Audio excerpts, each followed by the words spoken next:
doctor, so he get free everything.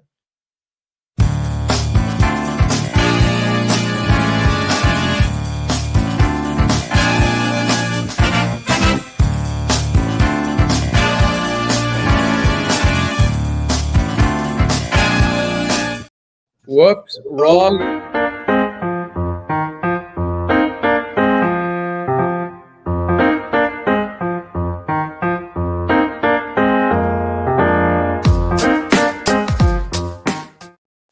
Hi, I'm Eric Sabri, your Wayne County Treasurer. If you're living in the home of a deceased family member and you're facing property tax foreclosure, the probate process can be helpful to you. If you file a probate petition and notify our office, the foreclosure proceedings will be halted during the probate process. Contact us at 313-224-5990 or email us at taxinfo@waynecounty.com. We're here to help.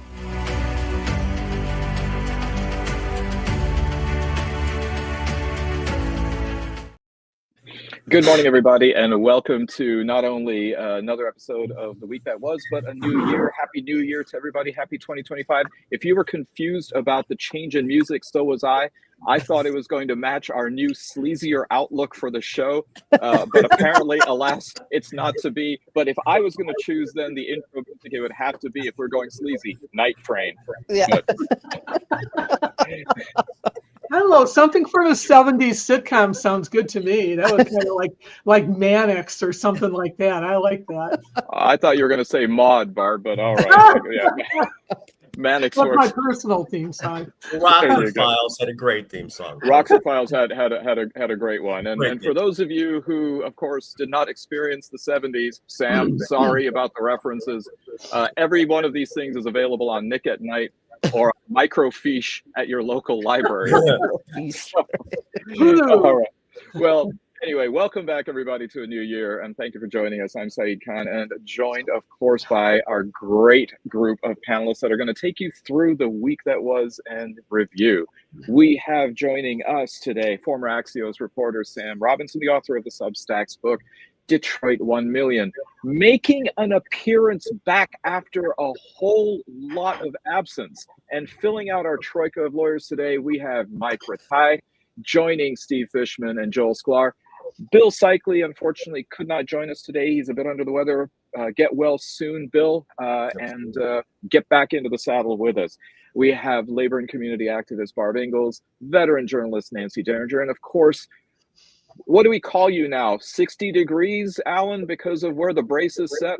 Yes, I'm up to 60 degrees on my brace. All right. It reminds me of, so co-founder of Deadline Detroit, Allan Lengel. You know, it reminds me, Allan, of the movie Saturday Night Fever when John Travolta goes down to the disco studio and he asks Pete, hey, how's it going? He says, steady at 65%. So that's your goal. I think it means a whole different for you. Yeah, all right. Well, let's get started with the fact that 2025 actually began with quite a bit of violence. Two incidents particularly to go ahead and pay attention. One was a really horrific incident that happened in New Orleans on New Year's Eve, on the threshold of the Sugar Bowl, which of course had to be postponed by one day between Notre Dame and Georgia. A ex-military man by the name of Shamsuddin Bahar Jabbar drove his car through a crowd, also had guns and other explosives. In the aftermath, at least 15 killed and a few dozen who were injured. And coinciding with that, in Las Vegas, we had a Tesla Cybertruck detonated in front of a Trump hotel. The instigator of that was a man by the name of Matthew Livelsberger, who was a Green Beret. Both of these individuals died in the process. Livelsberger killed himself, and Jabbar was actually taken down by security officials in New Orleans. Interestingly, both of them were at Fort Bragg. And as the information is coming out, it is still a bit ambiguous about whether these two individuals knew each other, whether this was coordinated. But what are you hearing about this in light of the carnage? Anyone? Well, Yeah, I mean, one of the more disturbing things is people like Donald Trump and Martin Taylor Greene have blamed the open borders for this. They're both American citizens. They're both born here. The influence, look, with the internet and everything else, I mean, there's no way of stopping that from crossing our border. But they are just immediate. Even today, Trump tweeted or X or whatever today about that, and it's just shameful. I mean, it's a preview of what's to come of just more bullshit and not addressing the issues, but trying to point the finger at people. We'll throw Mike Johnson in there too. Throw that moron in there too. Yeah. Well, thing. And who knows if he's going to have a job next week as Speaker of the House? It looks like it might be close. Nancy, I think that was that jump to conclusion, that leap to conclusion, a faulty conclusion, is based on the fact that the vehicle, which was not a car, it was a Ford F-150 Lightning, I believe, had been actually passed this sometime, which they knew through the GPS tracker in it. However, it was the guy in New Orleans rented it. It was from Turo, which is a kind of a new style car rental place. It's not like Hertz or Avis where they have a fleet. It's kind of like an Airbnb for vehicles. Right. And a friend of mine used it to rent a Dodge Charger because he just wanted to drive a Dodge Charger. So I mean, and I think that kind of baffles. I'm channeling Sam here. I think that baffles a lot of older people who can't imagine such a thing. And so they just, even though they said pretty early on that it was a rental from Turo, they just figured, oh, well, he must have driven it down there. It's like, no, that's not. The other one, but the Cybertruck Ditto was also a rental from Turo, which is, too bad. I wonder what that guy was paying in insurance once that thing gets, if he ever makes a claim on it. So there you go. So I have a question. There's a New York Post reporter, I think her name's Jessica Terre, who reported that she was actually given access by the FBI to Jabbar's apartment, and how she allegedly found a Quran opened to a page with a very incriminating passage from there, which in her mind sanctioned terrorism. Steve.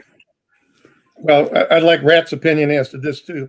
This woman is claiming that the FBI let a reporter into there. Yeah, I was just going to say that sounds a little. If that's true, then there's something very, very wrong with what's going on. But Rat's shaking his head the same. There's no goddamn way on this planet they let somebody from the New York Post, the New York Times, or whatever into that apartment. That's crazy. It is. There's footage. There's footage. Does she read Arabic? According to her LinkedIn, which a source close to me, meaning me, saw on LinkedIn, apparently she's fluent in English and Hebrew, and she has written for Camera, which is some committee for accuracy of media in the Middle East, or some outfit like that. Hebrew is not Arabic. I mean, do they have Qurans translated into Hebrew? I mean, well, for those Jewish Muslims, yeah, of course. It has to be phonetic. Well, they're both Aramaic roots, right? So, or Semitic roots. Allan. I wonder if the case but it seems too soon to open up a crime scene like that. I mean, maybe at some point the FBI says we're done. Do whatever you want. We no longer have jurisdiction over this thing, but it seems pretty early in the investigation to leave that out. Go ahead.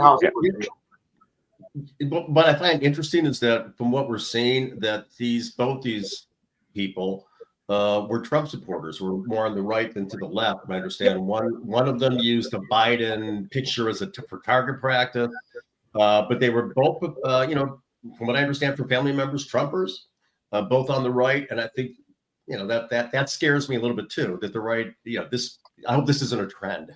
Actually, somebody made a really, really good point. I just got a text message from someone said that there are English versions of the Quran, and Jabbar was actually, as you said, a U.S. born citizen and from what it seems, according to his brother, a convert.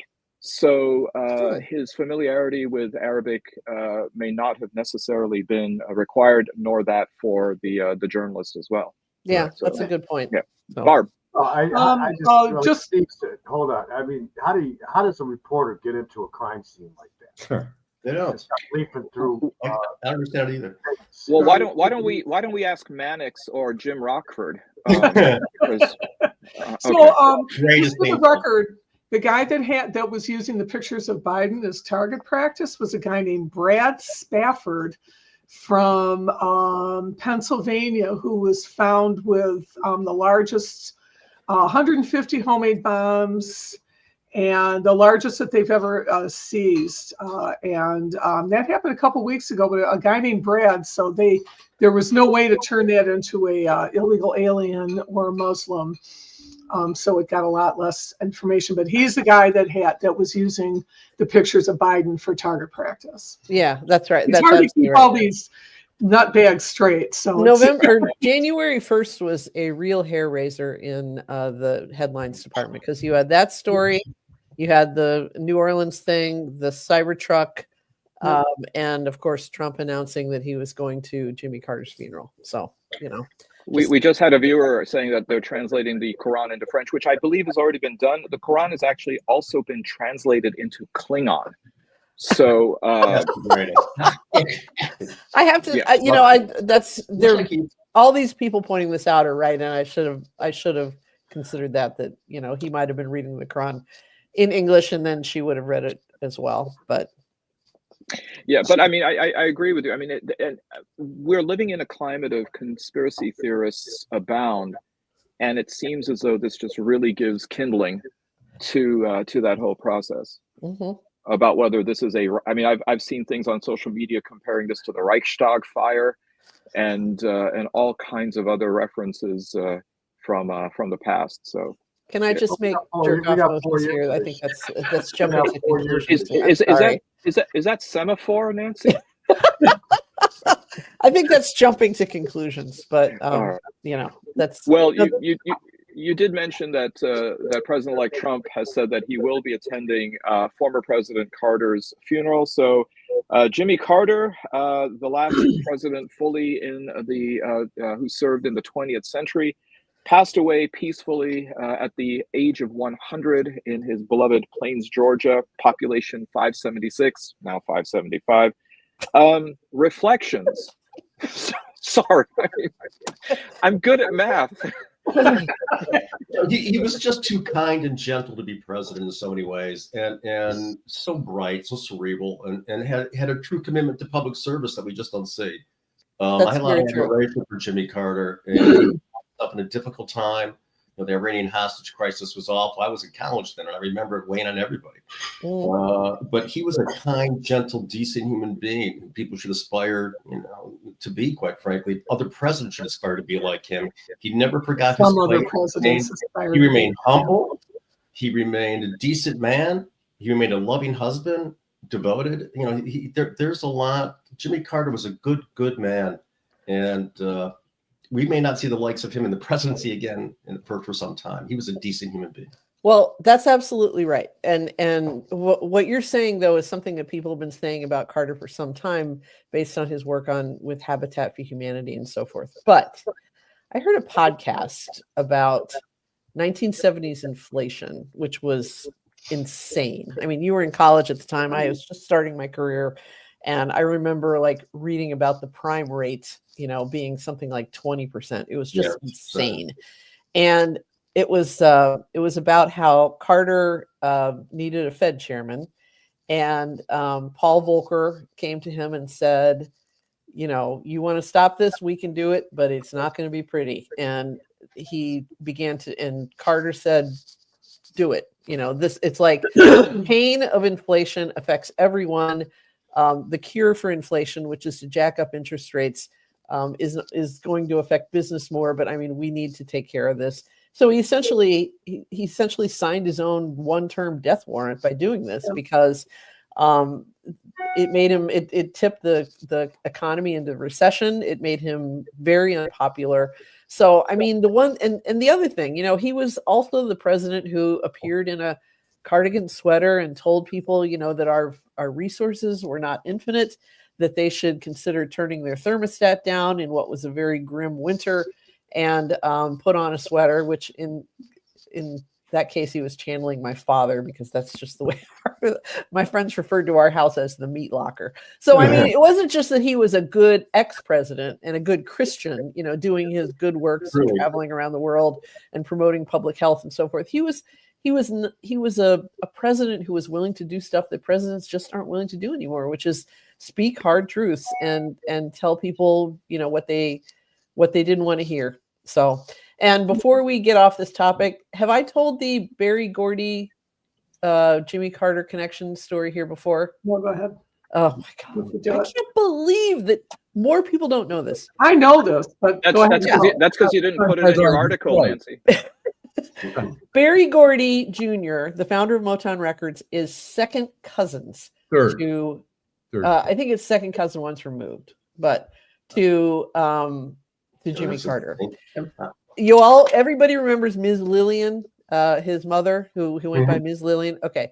Ms. Lillian's grandfather, her maiden name was Gordy. Her grandfather was a slaveholder in Georgia.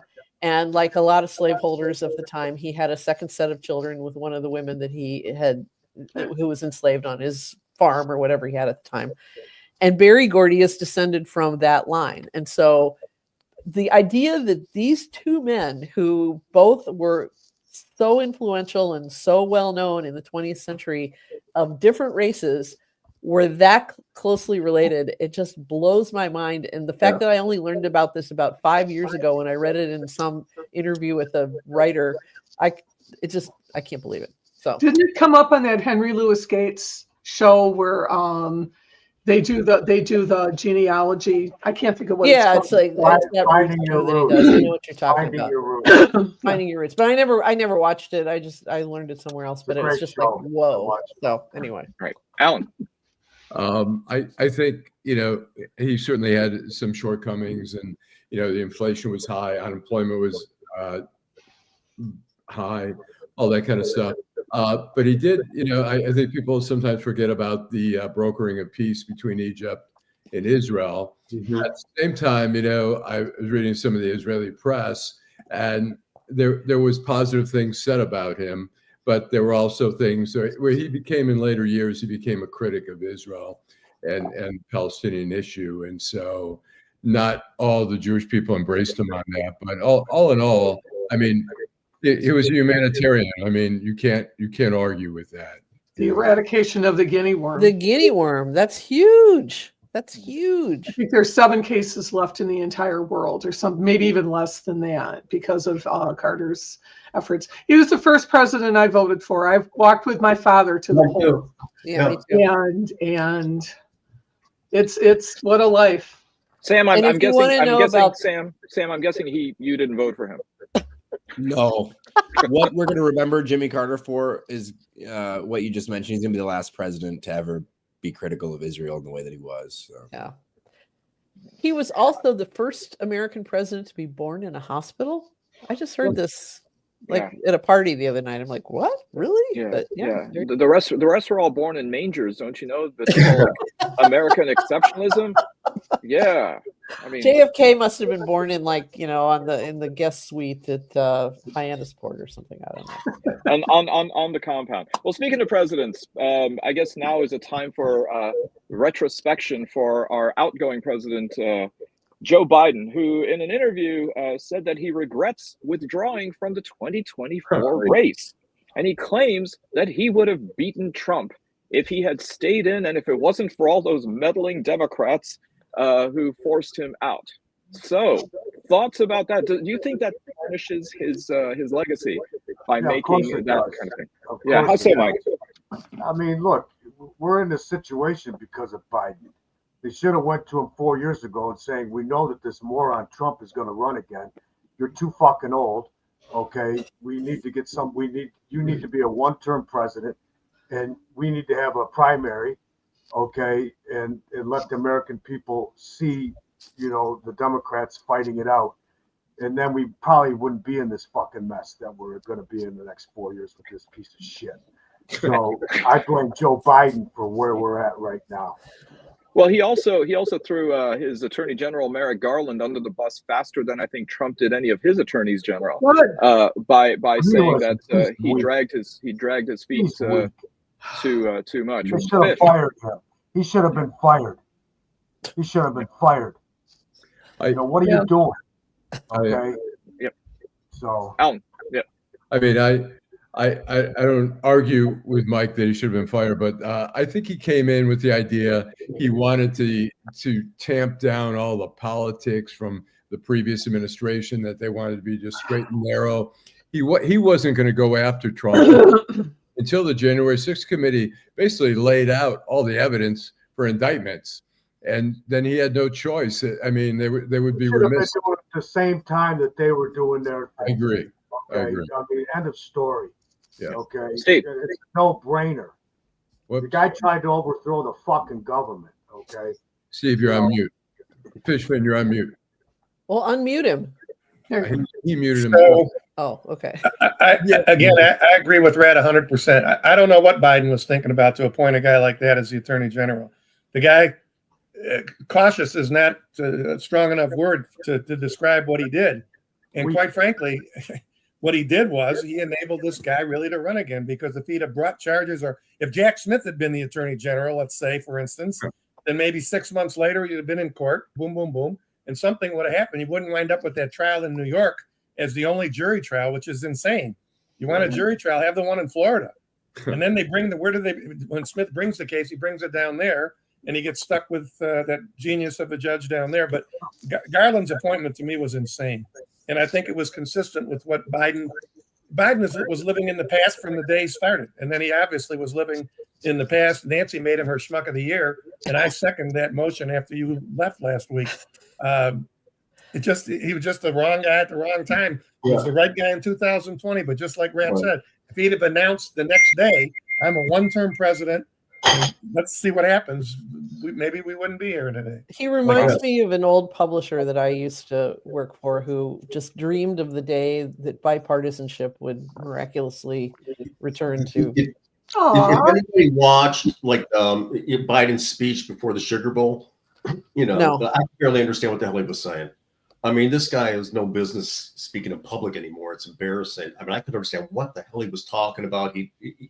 It's embarrassing for him to think that a senile old man should be president, and he is. It's absurd. And for the Democrats not to have the balls, somebody say, "What the fuck are you doing? You're a senile old man. We know that you're diminishing. To not take control."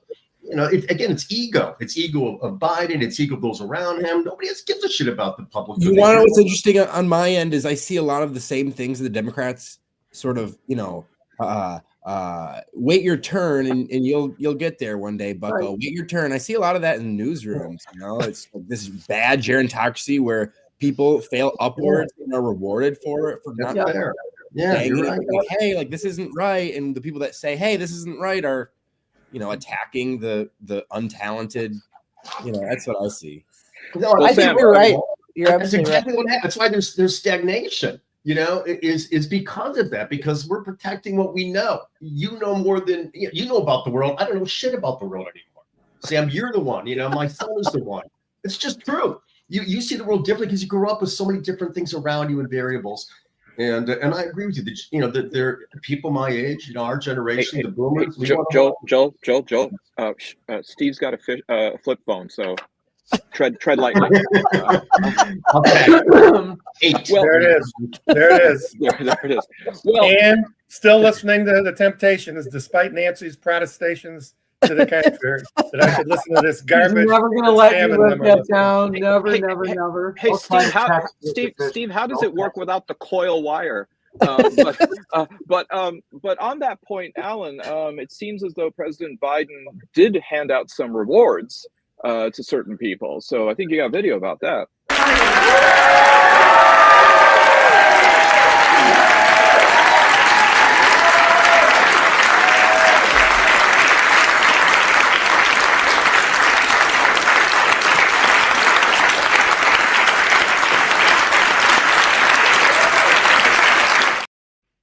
he wouldn't let go of her hand. She's like, okay. He sniffed her hair. Yeah. I have to say though, I don't remember what is the President's Citizens Medal. I've heard of like the Medal of Freedom. There's the military version, the Congressional Medal of Honor, and then there's the non-military version, which is the Medal of Freedom, I believe, the one that Trump gave to Marian Adelson and said it was better than the Congressional Medal of Honor. What is the President's Citizen Medal? I've never heard of that one before.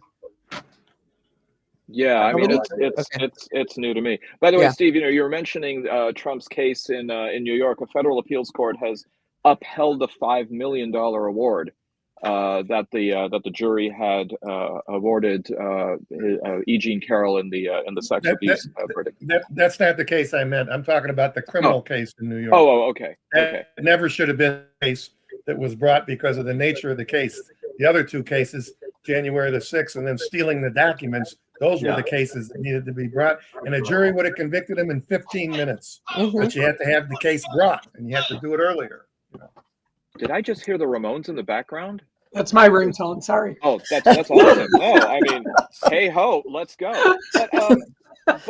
So here's a question for our esteemed lawyers. The next step is the Supreme Court. Does the Supreme Court intervene in looking at jury awards, and does it overturn them? They shouldn't. Which case are we talking about now? The Jean Carroll case? The E. Jean Carroll case, yeah. If the Supreme Court accepts that case, I think I can speak for all three of us lawyers. If that's the case they think is significant enough to merit their attention, then we've all been doing the wrong thing. For me, for over 50 years, these guys for over 40 years. I mean, I think even their decision on the presidential immunity wouldn't save him on that one. At least I hope not. He's never going to pay it anyway. He's never going to pay that money. She's never going to see a dime of it. It's entirely. You mean Musk isn't going to pay it for him? He's not going to let it out for him? Well, go ahead. I'm sorry. No, please go ahead, Joel. I was just going to say, it's interesting that Chief Justice Roberts gave out a statement about the independence of the judiciary. That worries me because he's clearly worried. That was very strange. He's really scared. Go ahead. It really wasn't strange if you think about it. J.D. Vance was quoted. He said it more than once that Trump should ignore Supreme Court decisions or court decisions he didn't like. That's where this all came from. Correct. Roberts, as only Roberts would do, instead of coming out more forcefully and maybe saying something, he writes it in his end of the year bullshit. But that's where it came from. It all came from Vance. Vance on the record more than once. Right. Trump, there's decisions you don't like, just ignore them. Right. That's where we got here. But for him to, carp and complain that people don't respect the judiciary anymore when he's sitting there with Clarence, no vacation. He's like the police chief in Casablanca. Yeah, exactly. It's like, come on, but and he resists. They've been resisting any kind of ethical code. So, crime me over, John Roberts. Alito, throw that moron in there. Oh, and Alito, exactly, yeah. Well, that's the problem, though. I mean, I think Roberts understands that the court is off the rails. It's under his watch, and I think it's going to get worse. Obviously, if J.D. Vance already saying that you're not going to respect Supreme Court orders that are adverse to you, that's a terrifying thought. And his name is going to be on the legacy of this court. And I think Chief Justice Taney is somewhere saying, thanks for doing me a solid. I mean, it's embarrassing. It's awful. I mean, the court has never been more disrespected than now, and it deserves all the disrespect it's getting. Right. So speaking of matters of sexual abuse and other such issues, Congressman from Detroit, Shri Thanedar, apparently decided to jump into the fray with an op-ed. Responding to former Congressman from Florida, Matt Gaetz's sex abuse scandal by saying the way that we can solve this is by promoting sex work decriminalization. That the way out of this one is to just go ahead and make it all legal, and the issue will go away. Allan, even if you're 17. Yeah, I was just gonna say, I don't think it would have worked. Actually, if you're 17, there was a song by Winger, I think, said she's only 17. Beatles. She was just 17, if you know what I mean. But all I don't, Joel. Don't cite the Beatles. That's as bad as Motown in Nancy's opinion. You know, when I saw that, I mean, there's nothing wrong with the idea of giving, you know, a group of workers more rights, but it was such an odd response to a congressman misbehaving and violating, you know, laws and saying that this is a solution. It was just such a almost a non sequitur. Like, why are you, you know, that's not the right response, you know, to that. It just was bizarre. Shri Thanedar is just, he's just a guy from another planet. I can never figure out who he is. But Allan, it's actually crystal clear. What he was trying to do was sweep it under the rug. I just want to say, I know that there's a lot of work actually to decriminalize and in fact to unionize sex workers and dancers and that kind of stuff. And as a union person, I can't help but agree that they should be safe. You know, they should be they have to worry about cops too and pimps. I mean, I really think that they're doing it in Las Vegas. They're doing it in San Francisco. I actually met some of the women in San Francisco who were dancers. There's a hilarious video called "Live Nude Girls Organize," but it's a story of these women that are like, why should we be, you know, victims of everybody? So he's right for the wrong reasons. That's Shri, you know. Hey, Barb, if there is a unionization of these workers, can you get Billy Bragg to come back and sing "I've Fallen in Love with a Little Time Bomb"? I think he might. All right, excellent. Speaking of subject, here's a message. Hi. And you put it up on the screen, so there we go. I didn't even read it first. I put it up. If one of her shared hobbies is watching this show, hey, we're not going to complain. Shut it. Can I just say that based on, I saw a still from apparently Matt Gaetz's new show on whatever weirdo right-wing channel he's on now, premiered last night, and based on a still that I saw, I think by the time he's in another few years, he and that Jocelyn Wildenstein woman who had all that weird, bizarre facial Catwoman.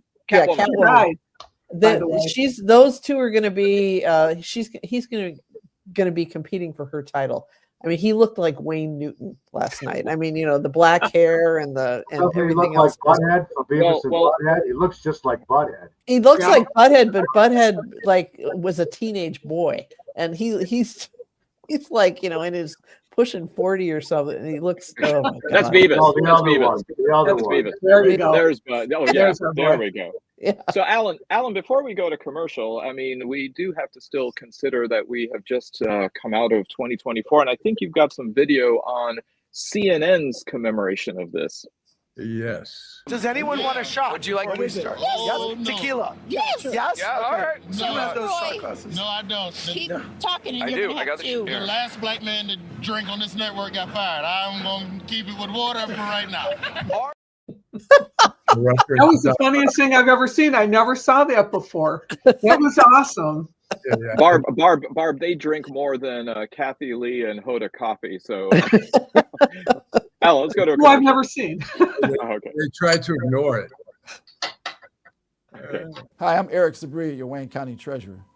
If you're living in the home of a deceased family member and you're facing property tax foreclosure, the probate process can be helpful to you. If you file a probate petition and notify our office, the foreclosure proceedings will be halted during the probate process. Contact us at 313-224-5990 or email us at taxinfo@waynecounty.com. We're here to help.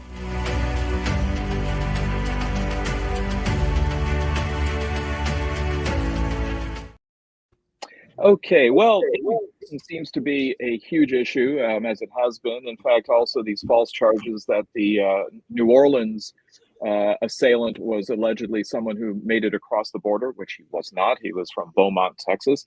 But Trump's presumptive border czar, Tom Homan, says that military bases could aid the deportation effort. And at the same time, we also have an assault on legal immigration from people like Elon Musk, as well as Vivek Ramaswamy, who want to essentially gut the H-1B specialty worker temporary visa program. MAGA seems to be pushing back on this idea that actually, I'm sorry, they don't want to gut it. They actually want to increase and enhance the H-1B program and let more people in, because apparently Vivek says that there's just not a good work ethic among Americans. It seems as though there's a bigger cleavage among MAGA who want to keep all immigrants out. And yet here you have Trump leaning heavily into Musk and Ramaswamy of trying to bolster H-1Bs, which of course would help tech companies immensely. Sam, how does this is this playing out in conversations about STEM and the whole idea about Gen Z and others being seen as pathologically lazy? Yeah, well, I don't think that's going to play with many people. Shri Thanedar, who we were just talking about, has become a main character for these MAGA folks. I do think he came here on an H-1B. I might be mistaken, but he came here after high school to work.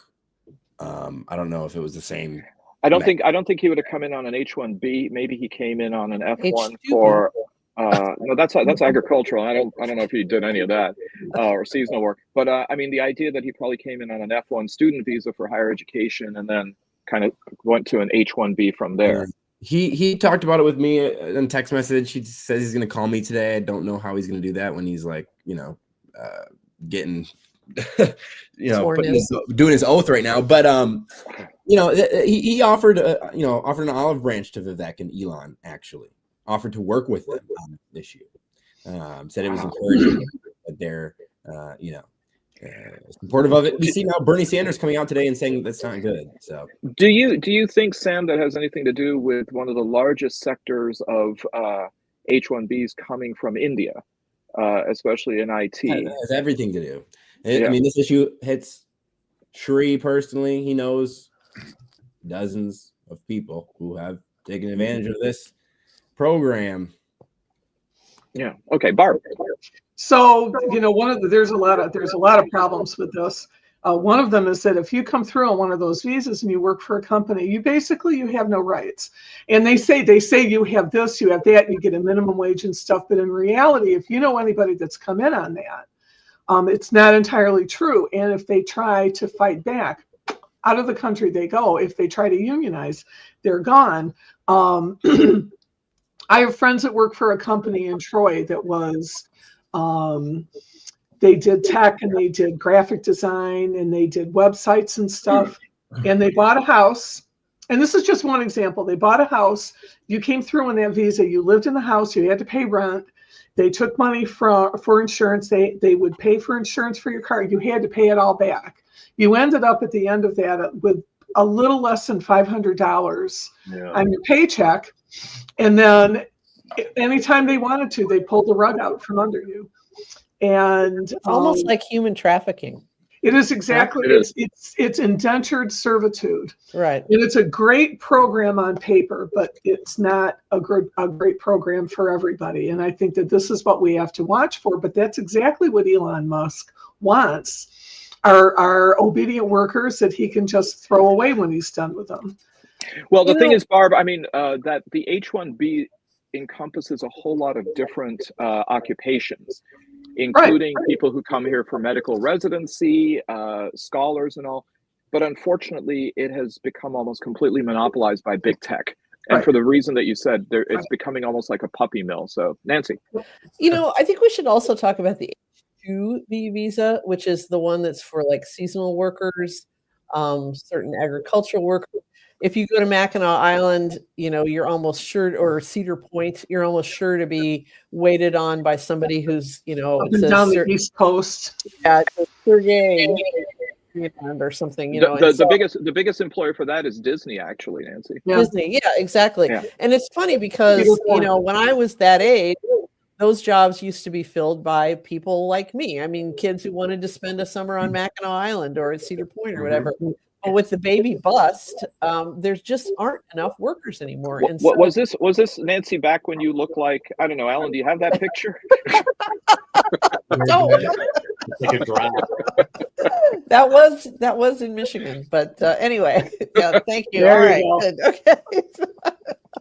That was in the Upper Peninsula, although it was not at Mackinac. Anyway, the point is, we have to come to terms with the fact that so much of the American economy depends on immigrants, whether they're here permanently or temporarily, to do You mean labor. like the show? Like Yeah, exactly. Well, yeah, exactly. You're an immigrant, but and it's they just, should be treated with respect and given the right wages, and not Yes, I mean, vilified and thrown out of the country every time a different party comes in. Right. By I mean, the way, I and just it's not just want us. everyone to know. I want everyone to know that Allan is not holding my passport. But it's most like first world democracies like us. I mean, you know, you go to France and they have, you know, Arabs that do a lot of this work for them. I mean, it's just the way the world is. I mean, for us to pretend that somehow these jobs are being taken from Americans, I'm not talking about H1B, but particularly H2B stuff, it's a fantasy. It's like there's no American kids that want to tote trays on Mackinac Island all summer long. I mean, those people work like crazy. Allan. I mean, when was the last time you went to a hotel and you see the cleaning staff there? I mean, you know, a lot who barely speak English. I mean, our economy, particularly the service staff, is so heavy with immigrants. No matter what city you go to, you're going to go to a hotel. Right. I mean, I don't want to change the sheets after you've slept on them. I don't blame. But these people, I mean, that was what Obama tried to do. The path to citizenship for people, you know, who were here and were willing to work, and was like, woo, I can't do this. You know, I get that. Almost everybody's relatives that's on this screen came in here and did a shitty job until they got their feet in. Right. And it's nothing to be ashamed of. It's nothing to be ashamed of to have those jobs. It's just, this has just turned into just really throwaway humans. Right. Beyond that, though, I think, you know, I mean, the whole lifeblood of this country has always been immigrants. You know, that's what gives us, that's what lets us grow. That's why we're a living organism. And when we lose that, when we start saying no to the melting pot, then this country diminishes itself. You know, it's a deeper issue than just what's on the surface. You know, we're destroying the lifeblood of the nation. We're destroying the soul of the nation by not having immigration that's reasonable, that's legal. It bothers the hell out of me. It bothers the hell out of me. As I said, my parents came here in 1948. They went to New York. They were working in the garment district, right? You know, sewing, whatever. I mean, you know, this whole country is there's such the creation during the election was such an anti-immigrant sentiment that really demonized immigrants, and a lot of these immigrants who are trying to get in here, some are escaping, like some of the Central American countries where there's violence and crime, and they just want to have a decent life, and they're being, which is why people have come to this country for its entire history. Right. Hey, Allan, did either of them cut velvet for Harry Alper with Morty Seinfeld? I'm not sure. I'll have to look at my records. Can I say something also just tangentially to this? And this is, I believe Vivek Ramaswamy tweeted something to this effect about how people or these tech companies need H-1B visas because Americans kids are too lazy to learn how to code or to do the work that has to be done.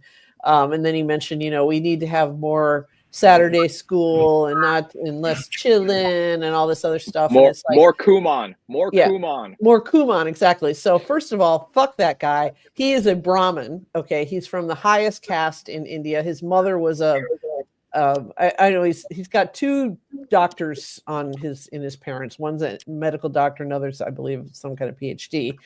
And the other thing is, you know, I'm always amazed when I hear people say we just need to work harder. Americans work hard. I don't know anybody who doesn't work hard. All of you guys on this screen are grinders, you know. And this idea that that's all life needs to be, particularly for children, is insane. It's like, where do they think creativity comes from? You know, it's staring at the ceiling, it's around with your friends. It's you know, creativity is what we need more of, not so much, you know, this constant, Kumon, more Kumon, less chillin'. Don't watch a movie. You got to be drilling your math tables and all this stuff. It's such crap. I hate that. Well, just in case her audio went out, I just want to let everybody know out there that she says that all the people on here are grinders, that they're not on Grindr. So there is that. No judgment. No judgment. Yes. And by the way, Vivek blamed prom queens, high school quarterbacks, and people who watch reruns of Friends for the laziness and the mediocrity. Yeah, Sam. He's right. When it comes to the Friends watchers, turn that shit off. I've never watched it once. Can't we just have a purge? Why can't we have a purge? Well, it's funny because Vivek lives now in the suburb of Columbus, Ohio, where I grew up. And so I'm sure he's not going to deign to send his children to the public school, even though it is outstanding. It's up. No, they're going to Granville. Birmingham. I'm sorry, they're going where? No, they're going to Denison. They're going to Granville. They're going to there. I have family there too. I'm talking about public school for like. Oh no, I know. No, yeah. I know. And I mean, I have teacher family out in Columbus too. Yeah, but I mean it's a much more diverse community than it was when I grew up there. I mean but most of the diversity, the non-white diversity, I should say, comes from Asians and South Asians. The grinding minorities. So anyway, like Troy High here in the suburbs of Detroit. Yes. Yeah. A question for Sam. Sam, is Friends that popular in the younger generation? Yeah. Really? Okay. It is? Yeah. I've never watched one episode. All those people. It's like the fantasy of having a massive apartment in Manhattan on the salary of someone that works in a coffee shop, even in the 90s. Rent control from a grandma. So that's what it is. Well, speaking of Detroit, and Alan, I think you wrote about this, that Pistons great Isaiah Thomas has been diagnosed with Bell's palsy. Wondering if you could accentuate on that. In my understanding is that it's basically part of your face, kind of. Your face droops on one side. Yeah, it's a neurological. He was on one of the podcasts, and he was talking. I mean, he seemed fine, but you could see a little bit of his face, his facial thing. But, I mean, hopefully the guy. It's interesting. He had this. I mean, he had the $1 million smile. He was, he had a reputation as being, a decent guy. But the reality is that he was not always such a nice guy. But and so I think maybe the years have humbled him. I mean, him and Magic Johnson were buddies. I think a lot of the players didn't like him, particularly on other teams. He was not a great sportsman, but probably the best Piston to ever play. And well, he was kind of like Paul McCartney, the lovable smile, but we know behind the scenes. Anyway, Steve.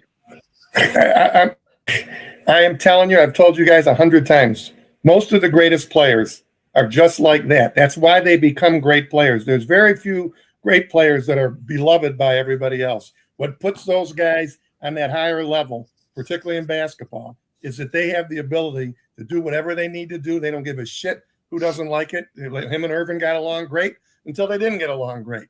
And when you're talking about the talent level, other than Irvin, who was 6'9", that's the greatest small man in the history of the game. Bell's palsy, no Bell's palsy. And by the way, why is that news? Because it was an article on Deadline Detroit. So no, but why should the rest of us know anything about? He's been retired for 25 years. Why should that be something? He's the greatest Piston ever play. People care about. He's embarrassed about his condition. He's embarrassed. It's physically visible, so he wants to acknowledge what's going on. Right. He announced it. I mean, people still care about. Look, people still want to read about probably Denny McClain a little bit. There's all, Bill Lambier or whoever. I mean, this town has such a dearth of celebrities that celebrity status goes on. And wait, a dearth of celebrity. He had the greatest running back ever, the greatest point guard ever, one of the 2 or 3 greatest hockey players ever. What are you talking about? A dearth? The dirtiest baseball player ever. I'm not Hi, saying Cobb. athletes wise, but I'm saying in terms of celebrities, who's the anchors are celebrities here in town. Yeah, so Alex, I mean, let's go to the next video, because if Steve has this kind of attitude, he's gonna love this one. And so this is looking at people in the Detroit community who passed away this year.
Very nicely done. Is pathetic.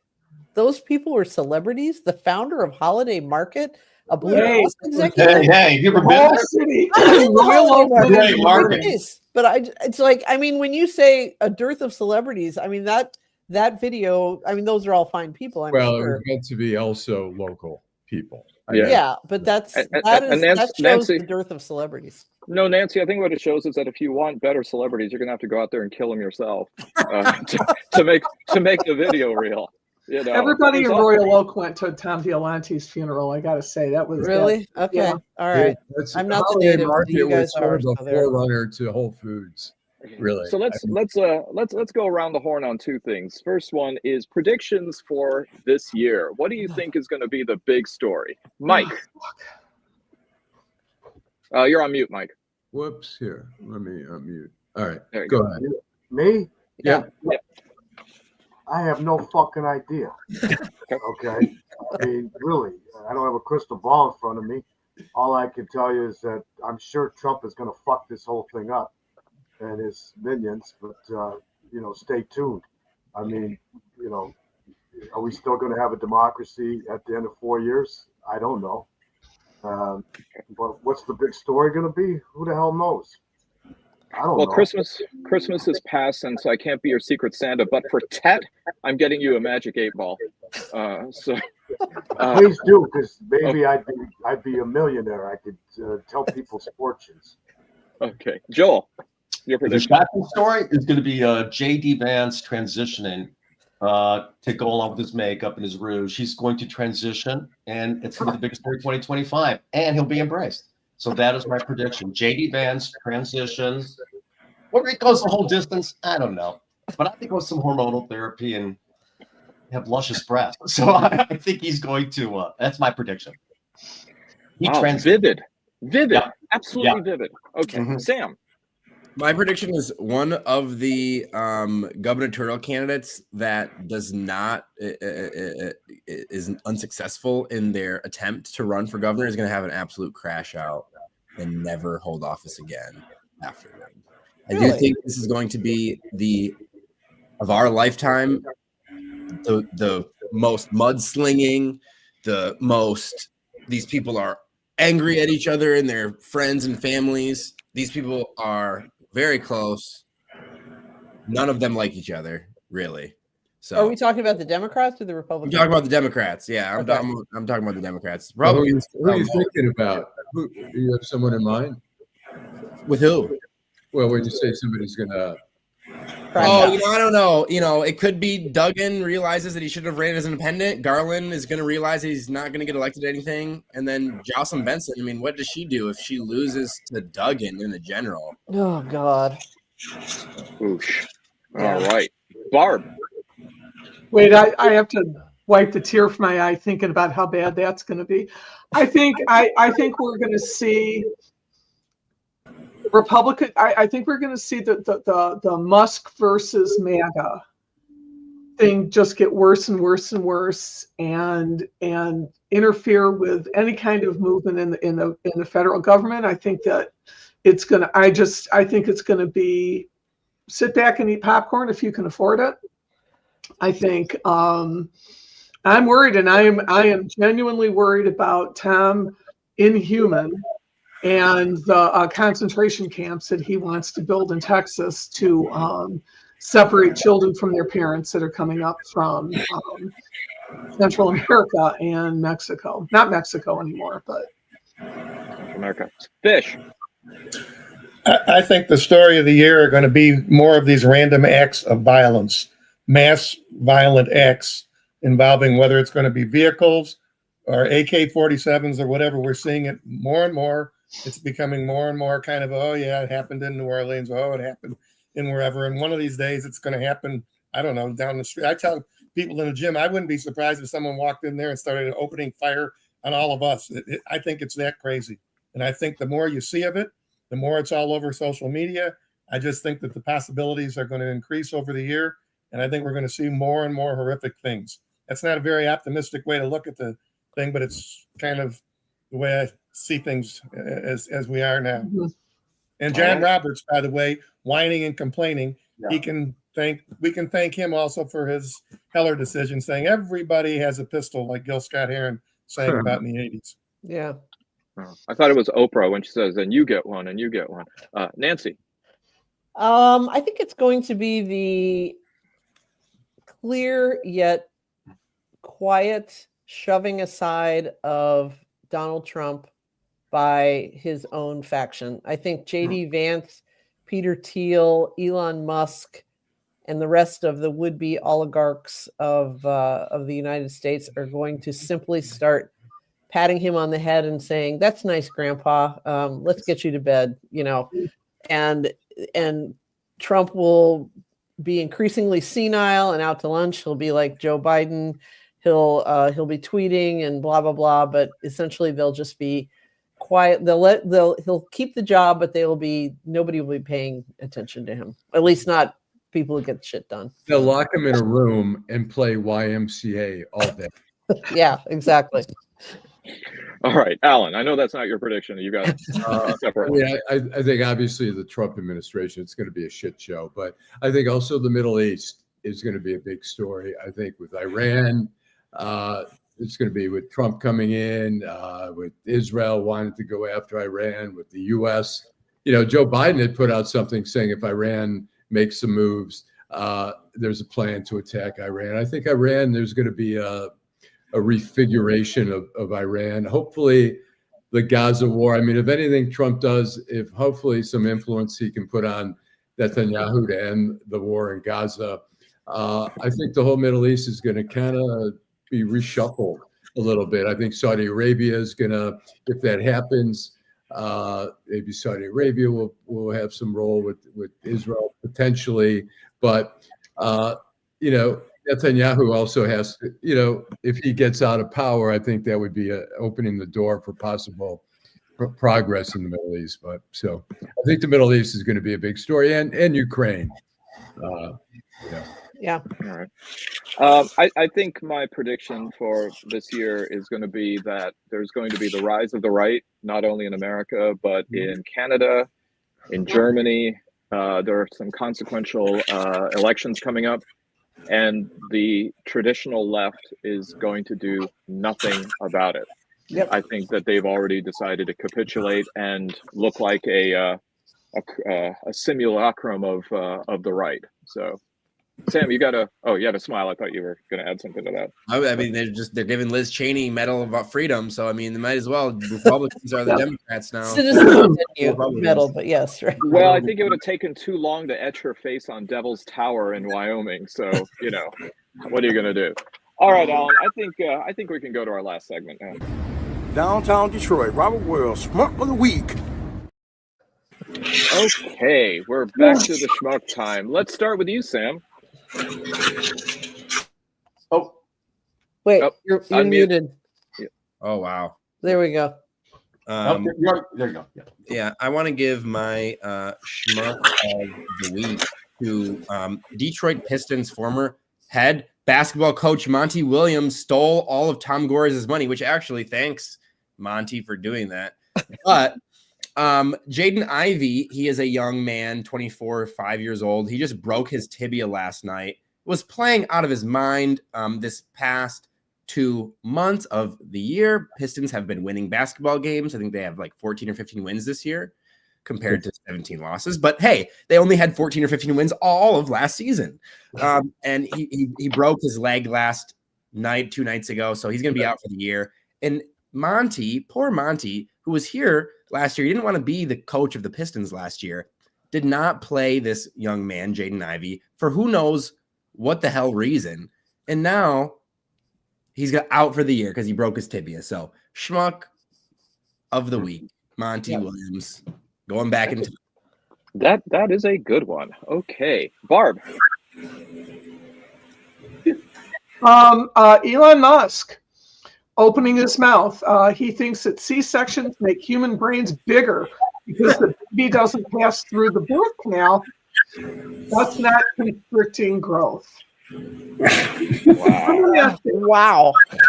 Elon down. I don't even know. Have a little talk with him about the birds and the bees, or not, or just not him let him near any women anymore. Would probably be better. Oh, Mike. He's muted. Mike. There we go. Yeah, I thought about this one. I'm going to go with the police chief of New Orleans. Why the hell didn't they block off those streets? Seriously. I mean, like they did in Times Square. That was complete negligence on the part of the New Orleans Police Department to leave those streets open where somebody could drive a pickup truck at 80 miles an hour down Bourbon Street. Complete negligence.